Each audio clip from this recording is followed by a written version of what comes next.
Fresh polling from Harvard CAPS and Harris X shows President Trump's favorability rating did lose 3 points. Now, 49% of respondents approve of him, while 46% disapprove. The other 5% don't know. As you might expect, 86% of Republicans view him positively. Only 18% of Democrats do. Notably, 41% of independents also approve.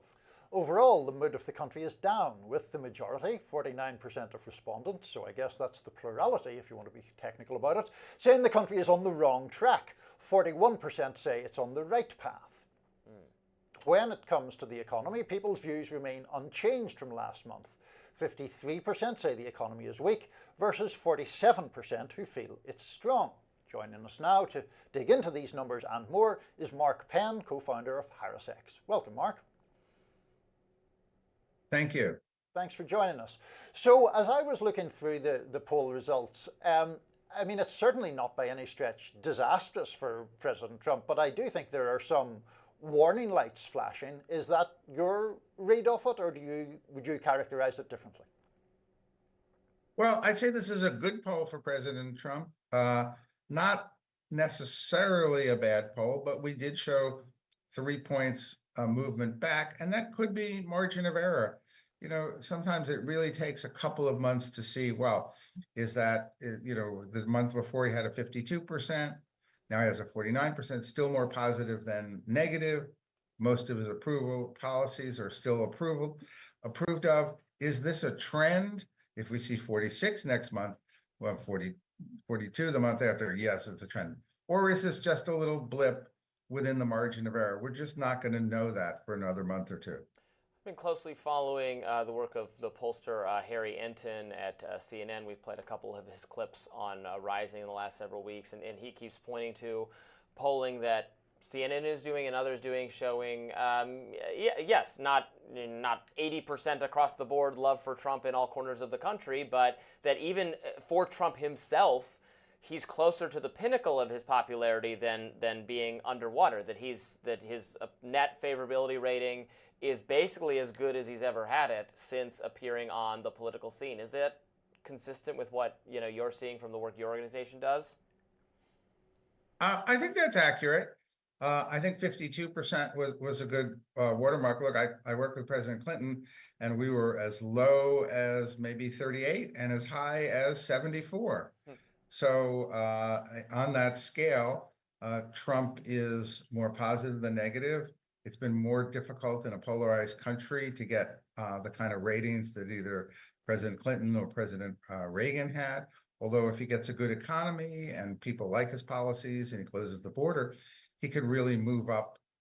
And in comparison to Biden, I think 54% versus 46 say he's doing a better job than President Biden. So I would say that these are the best numbers he's had. He can go higher if his policies work and people see improvement in prices in the economy.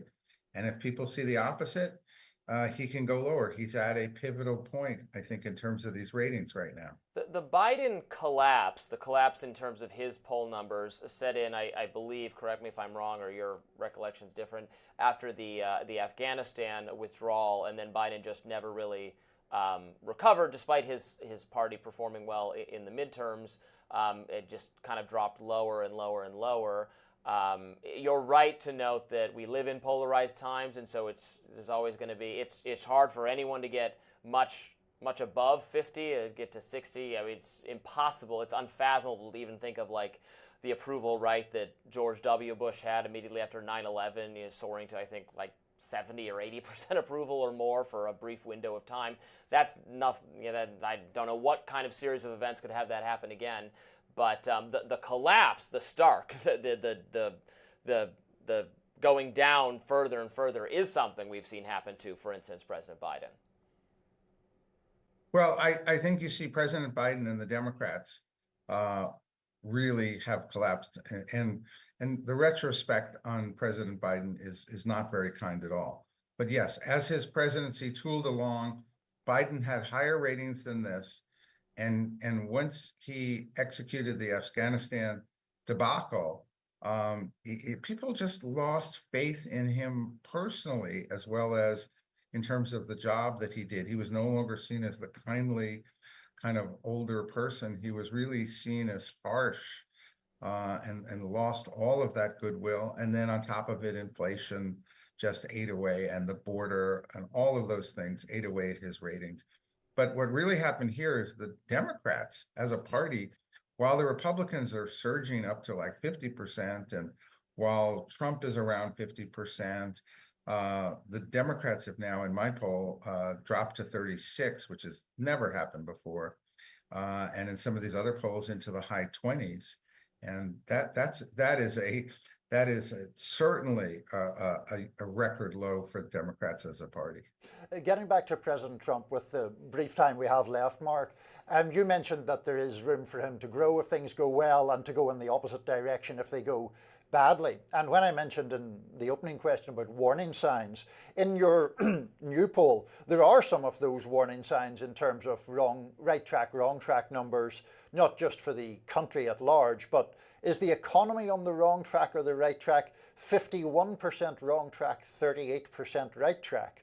Are your personal finances improving or getting worse? 33% improving, 41% getting worse. So it is still a pretty restless and dissatisfied country, at least it would seem, no? Well, yes, but those numbers are much better than they were under Biden. You did see a dramatic shift in terms of people's attitudes towards the economy once Trump took over. But you are also right to point out that he's not out of the woods by any stretch. That's why these next 6 months or so of how people feel about the economy. We're not showing a fall off in consumer sentiment here or attitudes towards the economy. We're showing a stable picture from these 2 months, better than under Biden, but these could go south. And if they go south back to where they were with Biden, so will his ratings, because when we ask people, what's the #1 most important issue? Inflation remains that issue. That's what they want to see him tackle. Mark Penn, thank you so much for joining us today to discuss this fascinating poll. We appreciate it. Thank you. Go watch it. More Rising right after this.